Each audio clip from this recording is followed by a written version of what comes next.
دوستو پاکستان کو اور پاکستانیوں کو ملنے والی بری خبروں کا سلسلہ ابھی ختم نہیں ہوا، بلکہ ایسا لگتا ہے کہ کچھ مہینوں سے تو یہ زیادہ تیز ہو گیا ہے۔ بیچ دوران کہیں نہ کہیں پہ ہمیں کوئی ایک آدھ خبر اچھی مل جاتی تھی، اور وہ ایک آدھ خبر جو اچھی ملتی تھی وہ بھی سیاست سے یا ہماری معاشرت سے تو زیادہ نہیں ہوتی تھی، لیکن کرکٹ سے ضرور مل جاتی تھی۔ اب تو ایسا لگتا ہے کہ شاید کچھ مہینوں سے 9 مہینوں سے تو شاید کرکٹ میں بھی کوئی ایسا موقع نہیں آیا کہ جس نے ہمیں یا ہمارے پاکستانیوں کو جو ہے وہ کوئی بہت بڑی اچھی خبر دیتی ہو۔ دوستو یہ بری خبریں جو ہیں وہ آج ایک بار پھر سے پہاڑ بن کر ہم پہ ٹوٹی ہیں۔ ایک ایسا شخص تھا جو پاکستان سے باہر تھا، مفرور تھا، کیس بنائے گئے تھے، لیکن بہرحال جی پاکستان کی ریاست نے ہی جو ہے یہ سب کچھ کیا تھا، اس کے معتبر اداروں نے ہی جو ہے وہ یہ سب کچھ کیا تھا، اس کی جائیدادیں نیلام یا پھر جو ہے وہ اور بھی۔ پاکستان کی طاقتور ترین شخصیت نواز شریف صاحب کے سیدھے ہاتھ یعنی رائٹ ہینڈ اسحاق ڈار صاحب، جو کہ پاکستان سے تو باہر تھے لیکن پاکستان کی معیشت کو جو ہے وہ دیکھ رہے تھے، اور بہت دیر سے دیکھ رہے تھے۔ مفتیٰ اسماعیل صاحب ان کے اوپر یہ بھی الزامات تقریباً لگاتے ہیں کہ میری وزارت کے اندر جو ہے وہ میرے اوپر بہت سارے لوگوں نے تنقید کی اور پیٹرنائز تنقید کی میرے کاموں کے اوپر، میرے اوپر آرٹیکل بھی جو ہے وہ لکھوائے گئے، اور یہ مجھے سب کچھ جو ہے وہ معلوم ہے۔ یہ اس وقت کی بات ہے جب 9 مہینے پہلے اور اس سے کچھ دن پہلے جو ہے وہ پی ڈی ایم کو، نون لیگ کو حکومت ملی تھی، وزیر اعظم جو ہے وہ شہباز شریف بن گئے تھے اور وزیر خزانہ مفتیٰ اسماعیل بن گئے تھے۔ دوستو کہانی اب کی یہ ہے کہ پاکستان کی معیشت زمین بوس، پاکستان ڈالر نے جو ہے وہ اور دھس دیا ہے اسے، اور ڈالر کی پاکستان کی تاریخ میں سب سے بڑی مار، ایک دن کے اندر 25 روپے کا ڈالر نے جو ہے وہ جمپ مارا ہے، اور یہ 25 روپے اضافے کے ساتھ اب ڈالر تقریباً 257 روپے کے اوپر پہنچ گیا ہے۔ یہ وہی ڈالر ہے جس کو اسحاق ڈار صاحب کے آنے کے بعد اسحاق ڈار صاحب نے خود یہ کلیم کیا تھا میں اس کو 200 روپے تک جو ہے وہ لے جاؤں گا۔ اسحاق ڈار صاحب پاکستان کی معیشت کے اندر سب سے کلیدی کردار اس طرح سے رکھتے ہیں کہ پاکستان میں ایک نہیں، دو نہیں، بلکہ 3 بار ان کو اس معیشت کو سنبھالنے کا جو ہے وہ ٹاسک مل چکا ہے، اور اسی کرسی کے اوپر جہاں پہ وہ آج بیٹھے ہوئے ہیں اسی کے اوپر برا جمان رہ چکے ہیں۔ بہت سارے سوالات ہیں جو ان کی گرد گھومتے ہیں، ان کی جماعت کے گرد گھومتے ہیں۔ ہم آج کی تاریخ میں اندر اگر مجھے ایک تھوڑا سا اس چیز کو یہ سمجھتے ہوئے، پڑھتے ہوئے جو ہے وہ سمجھے، تو میں یہ مانتا ہوں کہ اس ڈالر کو جو ہے وہ اوپر جانا چاہیے ہی تھا، کیونکہ اگر یہ روکے رکھتے آرٹیفیشلی جس طرح سے انہوں نے روکا رکھا ہے، تو اس سے پاکستان کو ایک تو پہلے نقصان ہوا کچھ مہینوں کے اندر، گزشتہ آنے والے مہینوں کے اندر اور بھی زیادہ نقصان ہونا تھا۔ تو یہ جو ہے وہ اس حساب سے ایک بہرحال ایک صحیح خبر ہے، اس کی وجہ سے IMF ملے گا اور بہت ساری چیزیں جو ہے وہ ہوں گی، اور پاکستان کو معیشت کو جو ہے وہ یا کم از کم کچھ جو ہے وہ چیزیں آگے بڑھتیں گی۔ لیکن یہ میں کچھ لوگوں کی بات کر رہا ہوں، عام طور کے اوپر لوگوں کو، یعنی بڑے لارجر سکیل کے اوپر جو ہے وہ لوگوں کی ایسی ٹھکائی ہونے والی ہے، یعنی وہ سب کچھ ان کے ساتھ ہونے والا ہے جو آپ شاید ابھی میں بتاؤں تو آپ یقیناً آپ کے کانوں کو بھلا نہ لگے گا، آپ کو دیکھنے کو بھی دل نہیں کرے گا کہ آنے والے دنوں کے اندر ہمارے ہاں مہنگائی کا ایک اور کتنا بڑا سیلاب آنے والا ہے، پیٹرول کی پرائس بڑھنے والی ہے، بجلی کی قیمت بڑھنے والی ہے، گیس کی قیمت اور بڑھنے والی ہے۔ تو دوستو انہی کی چیزوں کے ساتھ ساتھ آپ سوچئے کہ آپ کے ماچس کی تیلی سے لے کے نمک سے لے کے آپ کی کھانے پینے کی ہر چیز جو ہے وہ اس ڈالر کے نام کے اوپر جو ہے وہ بڑھے گی، جس کو یہ حکومت جو ہے وہ کنٹرول نہیں کر پائے گی۔ سو جی دوستو یہ ہے وہ کہانی، اور اب آئیے اس مسیحا کے بارے میں جس کے بارے میں یہ سوچا گیا تھا کہ اس نے تو آ کے ایک جادو کی چھڑی چلانی ہے، جس نے خود بھی کلیم کیا تھا اور پھر اس نے کہا تھا کہ اس نے آ کے سب کچھ ٹھیک کر دینا۔ اچھا اس کے میں بہت سارے بتاؤں، ایک طرف تو پوری جماعت کھڑی تھی نواز شریف صاحب کے یہ بالکل دستے راس، اور ساتھ ساتھ تو اس کے بعد پاکستان کے میڈیا کے بھی بڑے جو ہے وہ سمجھیے کہ ان کے دل کے بہت قریب تھے۔ اب میں کس کس کی کہانی جو ہے وہ آپ کو بیان کروں، کچھ بتاتے ہوئے جو ہے وہ میں آپ کو بتا دوں گا، لیکن ان جناب صاحب کی جو ہے وہ انٹری ہوتی ہے پاکستان کے، یعنی جب یہاں سے مفرور تھے، اشتہاری تھے، پاکستان کی عدالتوں سے بھاگے ہوئے تھے، ان کی جائیدادیں جو ہے وہ نیلام ہو رہی تھیں، لیکن جب یہ پاکستان آتے ہیں تو پاکستان کے ایک بڑے پروٹوکول کے اندر آتے ہیں، پاکستان کے ایک ایسے خوبصورت جہاز کے اندر آتے ہیں جس میں ان کو ریڈ کارپٹ جو ہے وہ دیا جاتا ہے، اور پھر جو ہے وہ یہ ایک بڑے پروٹوکول، یعنی ایک ڈائریکٹ اپنے، اور پھر ان کے لیے کیسے قانون تبدیل ہوتے ہیں، کیسے ان کو جو ہے وہ ضمانتیں ملتی، کیسے ان کے کیس ختم ہوتے ہیں۔ تو یعنی یہ سب کچھ کیوں ہو رہا تھا کہ ایک بندے نے آ کے اتنا بڑا ریسکیو کرنا، اور اس نے آگے جو ہے وہ کیا کیا وہ اب آپ نے دیکھ ہی لیا ہے کہ ڈالر جو ہے وہ آج پاکستان کی تاریخ سے سب سے اوپر گیا، اور پاکستان ایک ہی دن کے اندر اتنی جو ہے وہ زیادہ مار بھی ہے۔ آئیے اب ان کے بارے میں اور کشیدہ گوئی جو ہے وہ کیا ہو رہی تھی۔ غریدہ فاروقی کہتی تھی اسحاق ڈار کی واپسی شروع ہوتے ہی ڈالر گھبرا گیا ہے، ایک ہی دن میں جو ہے وہ 7 روپے نیچے چلا گیا۔ حامد میر کہتے تھے سینیٹر اسحاق ڈار کی پاکستان واپسی کے بعد جو ہے وہ ڈالر مسلسل نیچے جا رہا تھا۔ صافی صاحب کہہ رہے تھے، سلیم صافی، ڈالر کو لگام دینے کے لیے ڈار نے جو ہے وہ پیٹرول کی قیمتیں جو ہے وہ کم کر دی ہیں۔ اسحاق ڈار نے جو ہے وہ واپسی کی مارکیٹ نے ویلکم کیا ہے اسحاق ڈار کو، سٹاک مارکیٹ جو ہے وہ آگے گئی، معیشت اور کا بڑا چیلنج ہے لیکن جو ہے وہ اس کو وہ ٹھیک کر لیں گے۔ عمار مسعود، بہت سارے ایون لوگوں نے اپنی جو ہے وہ اس حوالے سے ان کی قصیدہ گوئی کی اور یہی سمجھا جا رہا تھا۔ اچھا بہرحال اپیرنٹلی جو ہے وہ ایسا لگ بھی آتے ہی جو ہے وہ انہوں نے، لیکن اب پتہ لگ رہا ہے کہ وہ دھوکہ تھا، وہ جو سب کچھ انہوں نے کیا وہ دھوکہ تھا۔ میں نے خود ایک آرٹیکل کیا، میں نے خود ایک ویلاگ کیا جس میں میں نے لکھا تھا کہ ڈالر کو ڈار کا ڈر، اور آپ نے لوگوں نے اس کو دیکھا پسند، لیکن وہ کیا تھا کہ ہمیں ایک دھوکہ دیا گیا تھا، پاکستان کو ایک دھوکہ دیا گیا تھا کہ ڈالر کی قیمت آرٹیفیشلی کم کر دی تھی۔ اور آئیے اب آج کی یہ ساری کہانیاں جو سب کچھ ہو رہی ہے یہ اس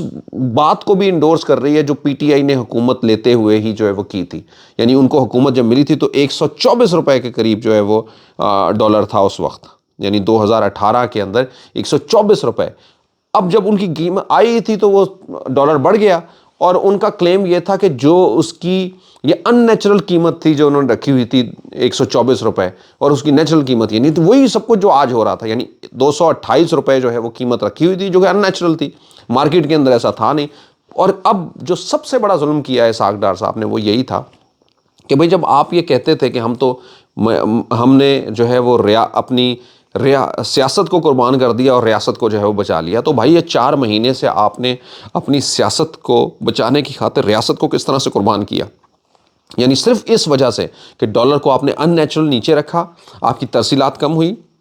آپ کے ملک میں پیسہ کم آیا، آپ کے ملک کے اندر جو ہے وہ ڈاکومنٹڈ وے کے اندر ڈالر کم آیا، ہنڈی کا کاروبار چمکا۔ اچھا کیوں نہ چمکے گا؟ سوچے ذرا، باہر بیٹھے ہوئے آپ کا کوئی بھائی بہن ہو، اس کو وہ اگر ڈالر بھیجے تو آپ کو حکومت کی طرف سے جب جا رہا ہو تو آپ کو ملے 228 روپے کے اندر، اور وہ کسی اور رستے ذریعے آپ جب بھجوائیں یا کسی اور سے تو اس سے زیادہ پیسے اگر آپ کو ملیں، ٹھیک ہے، تو یہ کیسے ممکن ہے کہ لوگ جو ہے وہ آپ اس رستے کو اختیار کریں گے جو کہ ایسا رستہ ہوگا جس سے آپ کے ڈالر کی پرائس جو ہے وہ کم لگ رہی ہوگی؟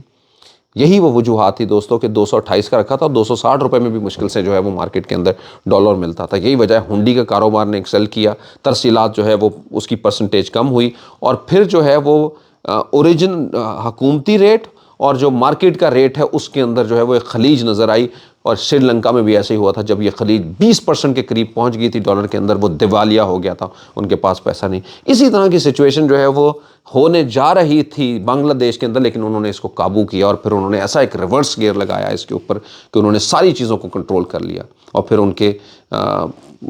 کے زر مبادلہ بھی جو ہے وہ آگے بڑھے، اور اتنے آگے بڑھے کہ ہم کو کہاں پیچھے چھوڑ گئے۔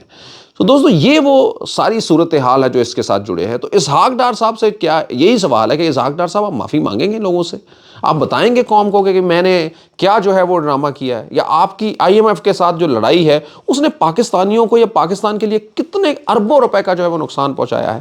میں آپ سے سوال کرتا ہوں، آپ نے آتے ہی یہ کہا تھا جی ڈالر اتنے روپے کم ہو گیا ہے تو اس کا مطلب یہ ہے کہ میں نے معیشت کو اتنا فائدہ دے دیا ہے، پاکستان کے قرضے اتنے کم ہو گئے ہیں، ٹھیک ہے؟ تو آج آپ سے پوچھتے ہیں کہ اب پاکستان کے قرضے کہاں چلے گئے ہیں؟ یعنی آج آپ کی حکومت کے اندر 9 مہینوں کے اندر قریباً 72-73 روپے کا جو ہے وہ ڈالر جو ہے وہ بڑھ چکا ہے 9 مہینوں کے اندر۔ چلیے آئیے ایک چارٹ کی طرف جاتے ہیں۔ 2018 کے اندر 124 روپے کا ڈالر تھا، جب پی ٹی آئی کی حکومت آئی 2022 کے اندر تو 182 روپے کا ڈالر تھا، یعنی تقریباً 54 روپے کا زیادہ ہو گیا 3.5 سال کے اندر، ٹھیک ہے جی؟ یعنی 2022 کے اندر ایگزیکٹلی 182 روپے کا تھا جب پی ٹی آئی کی گورنمنٹ جو ہے وہ گئی ہے۔ تو یعنی یہ جو گیپ ہے یہ 3.5 سالوں کا 54 روپے جو ہے وہ اس میں ڈالر بڑھا ہے، اور تقریباً سارے وقت کے اندر ڈالر اوپر جاتا تھا نیچے آتا تھا، لیکن اس کو وہ نیچرل تھا، اس کو ان نیچرلی کنٹرول نہیں کیا گیا ہوا تھا، جس طرح سے اسحاق ڈار صاحب لگام دینے کے جو ہے وہ ماہر ہیں اس حوالے سے۔ اور اب ان 9 مہینوں کے اندر آج قریباً 72-73 روپے جو ہے وہ جا چکا ہے آگے۔ یہ سوالیہ نشان ہے ڈار صاحب، آپ نے اس کے بارے میں جو ہے وہ بتانا ہے۔ یہی وجہ ہے کہ آپ کے اوپر آوازیں باہر سے ہی نہیں بلکہ آپ کے اپنے اندر سے بھی آوازیں جو ہے وہ اٹھ رہی ہیں یعنی آپ نے جو ہے وہ صرف مفتہ اسماعیل کو جو ہے وہ گرانا تھا، یا مفتہ اسماعیل کی لگی ہے شاید آپ کو کہ آپ جو کچھ سوچ کے آئے تھے وہ آپ کر نہیں پائے. آپ کتنا برملا کہتے تھے کہ ہم گھٹنے نہیں ٹیکیں گے، ہم ان کے پیچھے نہیں لگیں گے IMF کے پیچھے، اور پھر آپ کو جو ہے وہ یہ سب کچھ کرنا پڑا. اگر اس دن آپ یہ سمجھ جاتے 4 مہینے پہلے کہ حالات اس طرح سے نہیں ہوں گے، ان چیزوں کو کس طرح سیٹل کرنا ہو، تو آج ہمیں یہ منہ نہ دیکھنا پڑے. اور مہنگائی ہوتی کچھ اور جو ہے وہ اس وقت سہ لیتے، لیکن اب تک معیشت جو ہے وہ اپنی کسی پٹری کے اوپر چڑھ چکی ہوئی ہوتی. آج ہمیں یہ دن نہ دیکھنے نصیب ہوتے کہ ہمارا 4 ارب روپے کے قریب جو ہے وہ زر مبادلہ جو ہے وہ رہ گیا ہو، اور اس وقت بھی جو ہماری LCs جو ہے وہ کس طرح سے پڑی ہوئی ہو، ہمارے پاس چیزیں خریدنے کے پیسے نہ ہو، ہمارے ڈالر کا کھاتا خالی ہو، ہمارے پاس جو ہے وہ را مٹیریل خریدنے کے پیسے نہ ہوں، ہمارے پورٹوں کے اوپر جو ہے وہ کنٹینر پڑے ہوئے ہوں اور اس کے اوپر کوئی اس کا داد رسی نہ کرنے والا ہو کہ وہاں پہ کا سامان گلے سڑے کیا کرے. تو یہ وہ ساری چیزیں ہیں دوستو کہ جس نے جو ہے وہ ایک بڑی ہیجان کی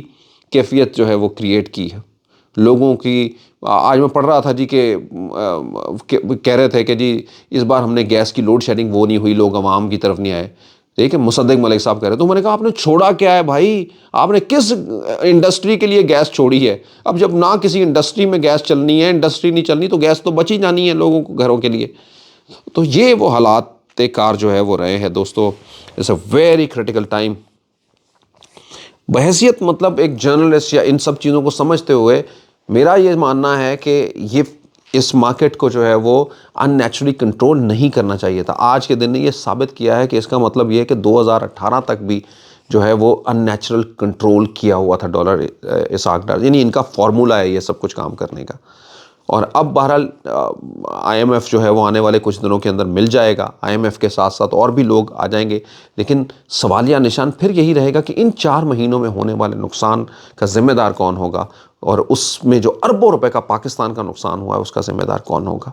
یہ وہ سوالیہ نشان ہے دوستو جو ہم آپ کو چھوڑے ہوئے جاتے ہیں. آپ یقیناً جو ہے وہ